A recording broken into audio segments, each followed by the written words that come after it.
It is a stark warning in today's report that leaving the European Union without a trade deal could mean nearly 90,000 people lose their jobs in London alone. The study, commissioned by Mayor Sadiq Khan, concluded the financial sector would be the worst hit, but that other industries such as construction and hospitality would also see thousands of jobs go when Britain leaves the EU. His opponents have said the conclusions amount to scaremongering. But what future does the capital face when Britain finally does go it alone? Our political correspondent Simon Harris reports.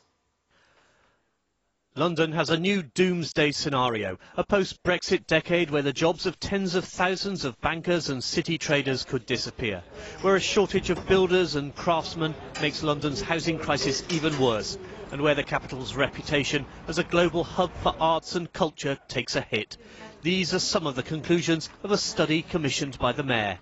Should we be surprised that a pro-EU mayor produces a report saying Brexit is going to make things worse? It's not my report. I've commissioned the report after a tendering process. Would you have published it if it had produced results saying life will be better after Brexit? Absolutely. When I announced this commission of this report, I made the point that whatever the report would say, I'd publish it in full. It's forecast that a no-deal Brexit could cause 87,000 jobs to be lost in London. The financial sector would be worst hit with 29,000 fewer jobs, and the construction industry could lose 5,000 jobs. The report concludes that the worst-case scenario for London is Britain leaving the EU with no deal and no transition period. But even if that happens, London would suffer less than the rest of the UK and recover far quicker. Past recessions and banking crises have proved the city's legendary ability to weather a storm and bounce back. Brexit is just another kind of these shocks. So to some extent, the financial sector is already used to adjust to these kind of situations.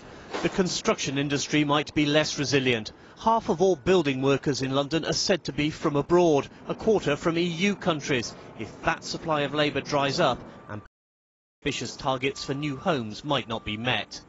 If you take out a quarter of the workforce that's building homes, that means a quarter fewer homes can get built. The Mayor's Brexit impact assessment cost £40,000.